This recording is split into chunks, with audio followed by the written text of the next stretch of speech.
I'm riding a 2005 ZZR 600. It is the same model as the 2002 to 2000 ZX6R, the 600cc Super Sport. Bright HID lights. I hate this turn.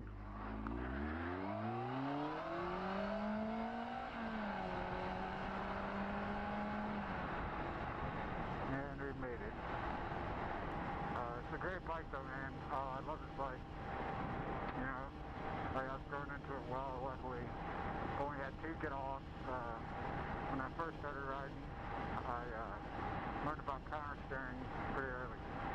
And I started trying to make a turn, and I figured I had to use counter steering, but I was going too slow for it.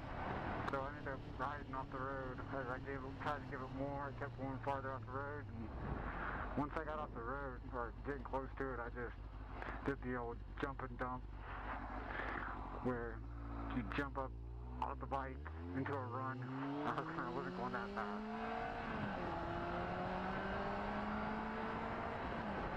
The car behind me doesn't get too close. But so that wasn't too bad. That was like a 5 miles an hour. And then I was leaving my house one time, got to the bottom of this dip, and I was taking a right-hand turn. And I was wearing my boots, which are, you know, don't provide much feeling. You gotta know where everything is at your feet. And I was already pressing on the rear brake, I think. So when I pressed on it even more, because it's going at pretty low speed, and I ended up low sliding pretty damn quick. And I banged my head on the concrete, ruined the helmet, had a headache for a couple of days. But that was the only 2 scrapes I've had. I had frame sliders too, but ripped the frame sliders off. But thankfully, since I had the frame sliders, I didn't damage the engine. Just got the bearings and stuff like that, which wasn't too bad. And I've had plenty of other incidences, but they, didn't result in a wreck. Like last night, I was riding around, rode down this one road, was coming back, and someone hit a deer between the time I had gone up that same exact path on the road. And I swerved to miss the deer like this. And when I leaned back into it, so I wouldn't go off the road, my foot, I'm pretty sure it was my foot and my peg clipped the deer's head. Oh man, it was pretty bad. It was real hard. I almost thought I had hit the front tire on the deer. But it ended up just being the peg and the boot. I had deer goo all over my boots, all over my boot and my peg and my shifter rod. My shifter rod wasn't bent, so it looks like it really did. Make sure no one's coming up behind me. I really did just hit the shifter in my foot, but that's definitely a lesson to wear your gear, because if I was wearing regular boots, I would have at least 4 broken toes right now, and I wouldn't be riding. I probably would be, somehow. I would find a way. Riding in traffic. Got some line of cars behind me. About to make a left too, so always got to check their angles. They're making a left too, somewhere. Had to turn on my blinker a little early. But I'll fox with y'all, and I'll go left.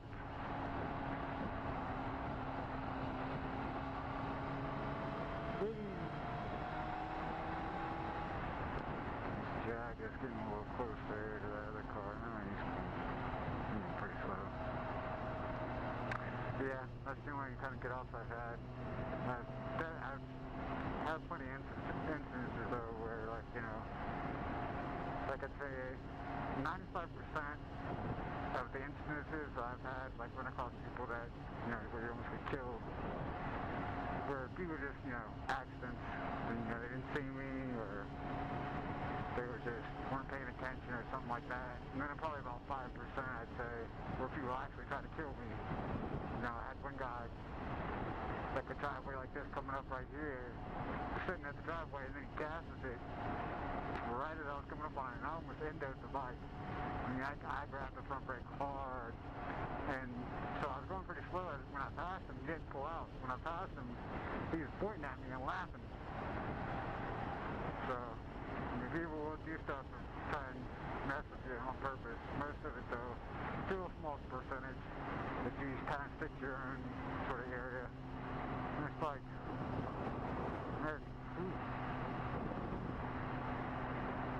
but yeah, most of them are just stupid people doing stupid shit. As far as a little close. They're gonna pull right my tail on a bike. You know, something happens. Gonna run my ass over. But anyway, so I started on the 600 Super Sport, and I fared somewhat well up the road. But I picked up a lot, like surviving 8 years of riding, 4 years. Picked up a lot of tricks.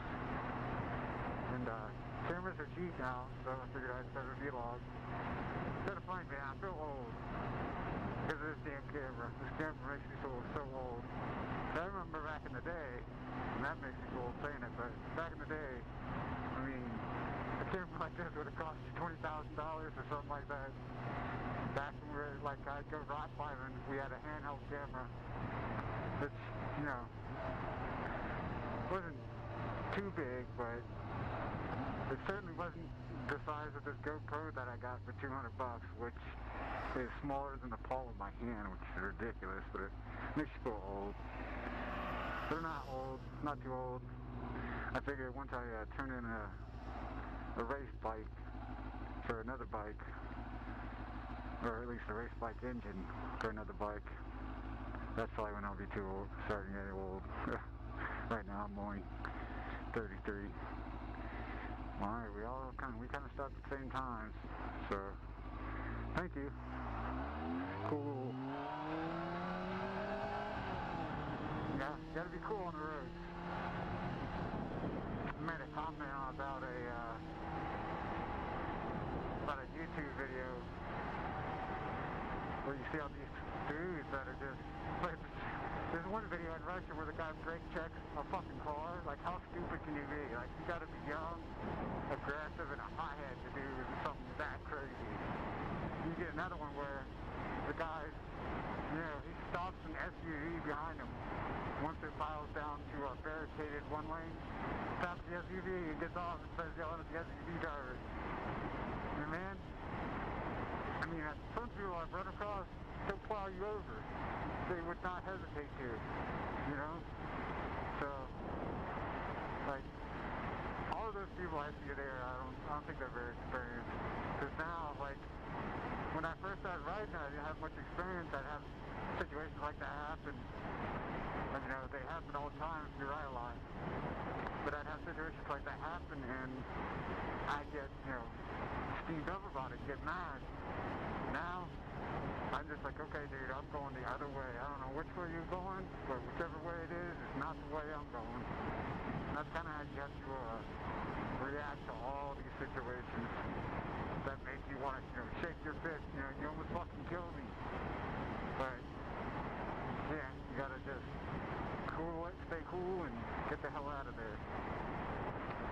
That is now my motto. It used to be I'll punch your fucking ear off, but it took a couple years of being stupid like that and realizing how, you know, precious life is. Anyway.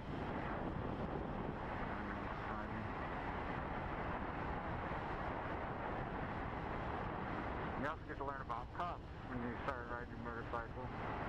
Cops are great, aren't they? I drove a car for 10 years, from 15 to 25, and I got 2 tickets. One ticket was for speeding, which, you know, I was guilty of it. I made a hard right-hand turn, and I got my car a little bit, got up to about 65, around a slope end, so it wasn't like doing anything too crazy. It's been like this, a little bit less curvy, a little bit more open. But cop was on the other side of it, and, you know, he got me good. And I had a stoplight violation, which I don't remember exactly if the light was yellow or if it was red as I was going under it on the screen. But I can see it, you know, I'm not going to argue with the cop. But I got 2 tickets in 10 years of driving a car. And since I've ridden a motorcycle, started riding at 25, I'm 33 now, so about 8 years. Been pulled over about 7 times. I've yet to receive a ticket on my motorcycle. I've had cops pull me over and tell me, you know, sound like you're going pretty fast there. It's like, yeah, well, it's a fucking race bike. What do you expect? On an engine that revs to 14,000, you know? And it's not 1,000 cc, so if I'm in first gear, I can go pretty fast and just be barely at or over the speed limit, depending on where I'm at. But, you know, sound like you're going fast. This one is an excuse I've heard. Looks like you're going fast. This one I've heard. And I had this one cop who was brutally honest with me. And he was just like, you know, I just pulled you over to see if you'd run. So, like, you kind of get the picture there, how cops feel about bikers. They don't like us very much. They don't like different subcultures. Yeah, if you want to get over my lane, it's cool, bro. They don't like subcultures that much. They don't like the black community. They don't like the Hispanic community. They don't like the biker community. And it's not so much their fault. It's just brainwashing that goes on in our society. You know? And I didn't realize it until I started riding a motorcycle, and I was like, damn, you know, what's changed? The fact that I'm a white kid in a car versus a covered up biker. And that's what changed, so kind of opened your eyes a little bit. But there's cool cops, and then there's cops that shoot unarmed kids in the back, so you just never know. You always got to be respectful. You don't want to get shot. It's kind of nice. No traffic behind me. So one of the things is real big, man. You always got to check behind you. I was riding a little while back on the road we just crossed perpendicular to, back there at that light. Pull out. And I had this dude in front of me, about the same distance as that truck is in front of me now. And he was weaving like crazy. Like going, almost flipping the median, and then coming back into the right-hand lane. So, instead of passing him, I was like, you know what? Like, seriously, dudes drive crazy like that, stay behind him. So I just stayed behind him, about this distance, a little farther now from that car. About the same distance as the truck in front of him, but, cost nothing to right at me. He's way back there. But, sure enough, we pulled up to a light just like this, and the guy just didn't stop. Went right into the car in front of him. Oh, now that car's behind me. Better be cool, buddy. Be cool. Don't run her into me. But, yeah, so, if you ever see crazy drivers, just, unless you could pass them and then really smoke them, which is probably going to be illegal because you're going to have to get a good speed, just stay behind them. An extra minute of your life ain't worth fucking a 30% more chance of you getting killed on your ride. So, man, this traffic sucks. I really don't like riding at certain times. There's probably 3 real bad times to ride during the day. It sucks because, the day is the best time to ride. You've got the most visibility. But, take this road up here. I like this road because the speed limit is 35 and I can just, cruise on this shit. People hate it, though, if they get behind me. They're probably thinking, what the fuck, a bike that does, a bike that does 4 times the speed limit, 3 times the speed limit. 3 times the speed limit. And you're going 35 in deer sign. There's a park up here, and a lake, or not a lake, but a stream, so definitely a deer area. But, I do like this road. It'd be nice if I could haul butt on it, but, you gotta, you can't ever drive fast on any of these roads, even the curvy ones. Because, you get patches of gravel, and you know, you fly up your bike at 30 miles an hour and you hit a tree, you're screwed. That's it for you. Unless you hit your arm, and then you know you'll be lucky if you're one-armed for the rest of your life. You know, you hit center mass or something like that, and you're squat or cut down. But yeah, deer. Like there's a couple of deer signs. There's a horse sign. Since there's a park, there's a lot of horse trails too. One right there. You gotta be real watchful of deer. And a lot of people seem to not do the right thing whenever they get a deer in front of them. All they do is, you know, their only reaction is to slow down as fast as possible. When really what reaction you want, if they're in front of you, is to make a loud noise. Works really well with the bike, you know, usually bikes scare them off, like this bike. But if it doesn't, just use your horn. Just, you know, as you're slowing down, just think slow down and horn. Because I'm sure everybody's heard the expression, the deer in the headlight thing. You know, they freeze up with the lights, but they run like hell when they hear a loud noise. Little curve up here. This would be fun to take if I was hauling butts, but there's a stop sign. It's kind of getting dark. My first video, or at least first attempt at a video, with the sound setup I had. I'd probably get laughed at the vlogger community. Pretty sure there's one. If you guys saw my setup for my mic. It's a lot of duct tape. Or not duct tape, I use electrical tape, but a lot of electrical tape. I used an old headset, computer headset. I just, you know, got the headphones off of it. I had to keep one of the headphones on there because I didn't want to damage the circuit board on it. But I just pretty much it's not so much the headphone, it's just a magnet. But yeah, it's a lot of electrical tape. And I'm using a different recorder than what's actually on my GoPro. Just because I don't really want, I see a lot of people drill holes in their cases, and I really, honestly, I'm kind of with them. I'm not going to be using a camera in the rain. But also, you know, you never know. You never know. So, I figured I'd just get a digital recorder, pretty cheap, and sync it up in the editor, which is, a couple times I tested it out, seems to be more of a pain in the ass. Video is going to be over shortly, so you know how it is. We always deserve a happy ending. There's your happy ending. And that's a really bad idea to do, especially when you got lights behind you, because you have no idea what those lights are. It could be a cop. And if it is, that's reckless driving, so you're going to get busted for it. And I'm kind of glad there's a car there, just for the simple fact that a lot of the lights around here are they're not timed. They use electromagnets, which I can't trigger. Some of them I can. If they're older lights, you can rev your engine as you're coming up to it and try to generate as much electricity as your bike sort of lets off electromagnetic wise from your, God, what is that called? Bottom left, I can't even think of it, but it's nice to have a car there and trips the light for me.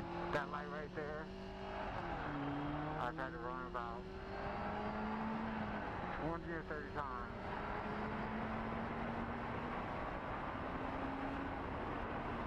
See ya. But I've had to run 20 or 30 times because I take it at night, like, you know, I'll be riding late at night, and there's not a car in sight. There's no way I'm going to wait there for, you know, 30 minutes for a car. So, guy over here to the left. The rig up here. I don't think I'm going to make it home before he gets there, so I do believe I'm just going to go ahead and get over it. Oh, buddy, don't do it. Don't, no, fucker. If I was going fast as hell, I'd be dead. your turn, get change lanes, whatever. Don't trust your mirrors. You got blind spots too, just like a car does, you know? So turn your head and check real quick if you can. Come on now. I know you're a big semi, but semi trucks are pretty cool. They cause a lot of wind on the highway if you get behind them and cause like a lot of turbulence for you, but you just never stay beside them. But they're always kind of smart drivers as far as, you know, they're one of the few probably drivers I'd say that know that F equals M times A. So they know what their trucks can do if they plow into something. Unless I'll watch, see if anybody goes to the left right here because it's a bump. Oh, nobody did. It's funny to see people get at it, and it's like, man, your car has fucking shocks. Like, just take the bump. It's not that bad. Unless you're doing like 90, and then either way you're going off the road. But, about to be home. Car turning out right there. Hey, buddy. Whoa there. Usually those people are pretty cool. Turn on the blinker. I want to get home, not die.